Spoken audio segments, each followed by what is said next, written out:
परभणी हिंगोली स्थानिक स्वराज्य संस्था मतदारसंघांच्या विधान परिषद निवडणुकीची रणधुमाळी सुरू झाली असून उमेदवारी अर्ज दाखल करण्याच्या अंतिम दिवशी महायुतीचे उमेदवार सईद खान यांनी जिल्हाधिकारी कार्यालयात आपला नामनिर्देशन अर्ज दाखल केला।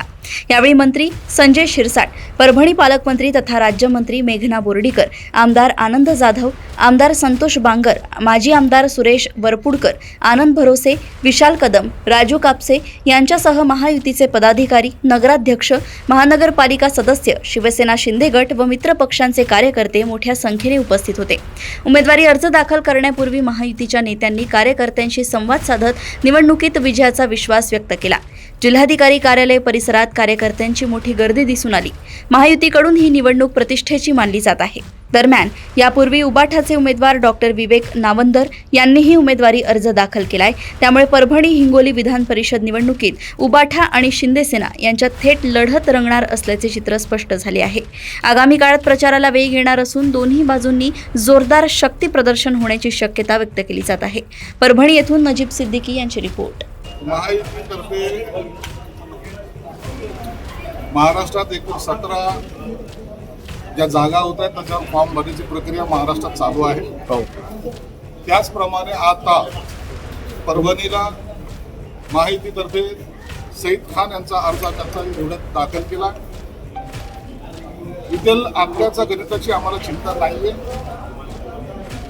यावेळेला आमचा उमेदवार महायुतीचा उमेदवार हा जो कोणी महाविकास आघाडीतर्फे उभा आहे त्याचं डिपॉझिट जप्त केल्याशिवाय राहणार नाही।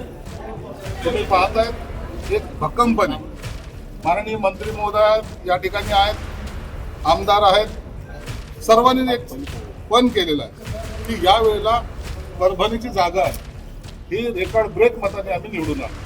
महाविकास आघाडीचे नेते शिवसेनेचे खासदार संजय जाधव म्हणतात की मागच्या वेळेसारखी पुन्हा एकदा ही जागा आम्ही जिंकणार, त्यांनी दावा केला।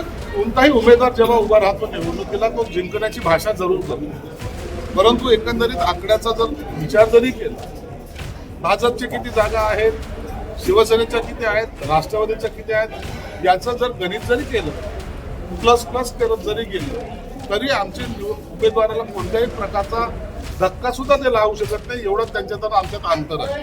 म्हणून आमच्या उमेदवाराला चिंता करायचं काहीच कारण नाही।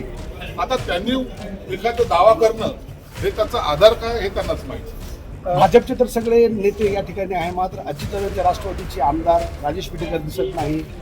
महायुतीचे एक महत्वाचा घटक असलेल्या रासपचे डॉक्टर रत्नाकर गुटे दिसत नाही। मग येणाऱ्या दिवसात कसं समन्वय साधणार? माझं दोन्ही नेत्यांशी बोलणं झालेलं आहे, त्यांच्याशी बोलणं झालेलं आहे। काही कामास्तव ते आता इथं पोहोचू शकेल नाही, त्याचा अर्थ असा नाही की ते महायुती बरोबर नाहीत। आमच्या मेघनाताई सुद्धा त्यांच्याशी बोललेल्या आहेत, सर्वजण आम्ही त्यांच्याशी बोललेलो आहे। त्यांनी त्यांची अडचण येण्याची दाखवलेली आहे, परंतु हे सगळं चित्र तुम्हाला उद्या स्पष्ट दिसेल। अंबादासदारांनी म्हणाले दोन्ही शिवसेना एकत्र यावा ही माझी खूप दिवसाची इच्छा आहे, पण तसं होणार नाही। कसं पाहता त्यांच्या अंबादास दानवे जर असं प्रेसच्या समोर म्हणत असेल तर त्यांनी उद्धव साहेबांना बोललं पाहिजे ना। आम्ही ज्या पद्धतीने मागच्या वेळेस त्यांना सांगितलं होतं, ज्या बरोबर जायचं नाही त्याबरोबर ते गेले होते, परिणाम त्यांना पाहायला मिळालेला आहे। आज उबाठा गटाला काँग्रेस विचारत नाही, शरद पवारांची राष्ट्रवादी विचारत नाही, म्हणून आता कुणाबरोबर जायचं हा प्रश्न त्यांच्या समोर आहे, आमच्या समोर नाही। आम्ही महायुतीमध्ये आहोत, महायुतीमध्येच राहणार आहोत आणि घट्टपणे आमची महायुती पुढे चालत राहील।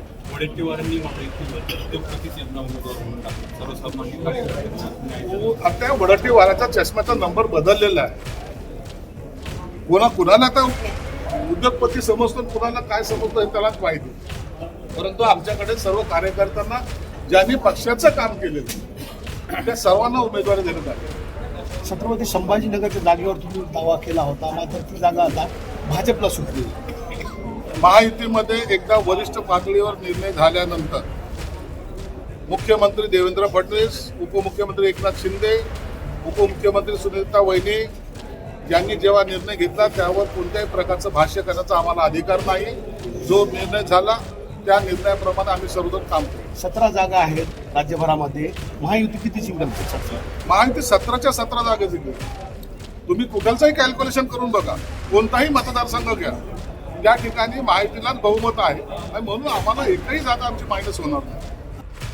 शेतकरी कुटुंबातला मुलाला जो अल्पसंख्याकांना या ठिकाणी न्याय शिंदे साहेबांनी दिला आहे आणि सईद हा लोकप्रिय आहे, आरोग्य दूत आहे, लोकांची सेवा करणारा कार्यकर्ता आहे, शिवसेनेसाठी वाहून घेणारा कार्यकर्ता आहे आणि खास करून बाळासाहेबांचा, शिंदे साहेबांचा, डॉक्टर साहेबांचा अतिशय विश्वासाने जवळचा शिवसैनिक आहे. म्हणून त्याच्यावर विश्वास ठेवून त्याला या ठिकाणी संधी दिलेली आहे आणि खास करून स्थानिकाला संधी दिलेली आहे. त्यामुळं मी संपर्क प्रमुख म्हणून मी आनंदी आहे.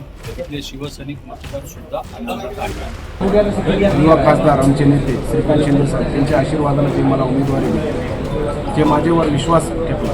अल्पसंख्याक समाजामधून मी आहे, एक गरीब कुटुंबामधून मी आहे. आज जे पद्धतीत एकनाथ शिंदे साहेबांना छत्रपती शिवाजी महाराज 18 पगड जातीला घेऊन स्वराज्य निर्माण केलं, तेच पद्धतीनं एकनाथ शिंदे साहेब महाराष्ट्रात ठेवला. छत्रपती शिवाजी महाराजांचे पावलावर पाऊल टाकून आज जे पद्धतीत एकनाथ शिंदे साहेब काम करत आहे, सर्व समाजाला न्याय द्यायचं काम एकनाथ शिंदे साहेबांनी केलेलं आहे. अहो मी सांगतो, समोरच्या माणसाकडे विजन काय, मत कोणत्या रूपानं मागणार आहे.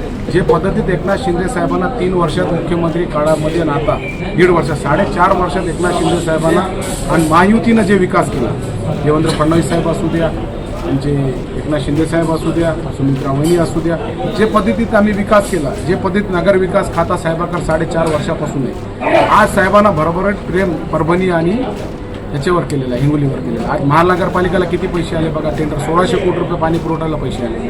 पाथरी नगरपालिकेला 200 कोटी रुपये आलेले. जे 50 वर्षात प्रलंबित प्रश्न होते ते सगळे निकाली लावायचं काम एकनाथ शिंदे साहेबांनी केलं. आता बी परभणी जिल्ह्याला विकासाकडे न्यायचं असेल तर 100% इथले मतदारसंघाचे 100% एकनाथ शिंदे साहेबाचे आणि महायुती देवेंद्र फडणवीस साहेब असू द्या, आमचे परभणीचे पालकमंत्री मेघनाताई असू द्या, जे पद्धतीत मेघनाताई काम करायला, बांगर साहेब आमचे हिंगोलीमध्ये असू द्या, आमचे मुरकुटे साहेब असू द्या, इकडे वरपुडकर साहेब असू द्या, सगळेच राष्ट्रवादीचे आमदार आमचे युती के काँग्रेस शिवसेनाचे असू द्या, भाजपचे असू द्या, सगळे पद्धतीने पद्धतीत चांगला काम करायला. समोरच्या माणसाकडे काय नाही, ते माणसानं परभणी जिल्ह्यासाठी एखादा विकासाचं काय काम केलं का 25 वर्षात ते उमेदवारांना मला सांगायला पाहिजे. आज मी 10,000 लोकांची शस्त्रक्रिया केली एकनाथ शिंदे साहेब आणि श्रीकांत शिंदे साहेबांचे आशीर्वाद. तुम्हाला पण माहिती आहे, रोज माझे व्हिडिओ तुम्ही पण पत्रकार बांधू बघत आहे. आज खर्चानं मी मुंबईला नेऊन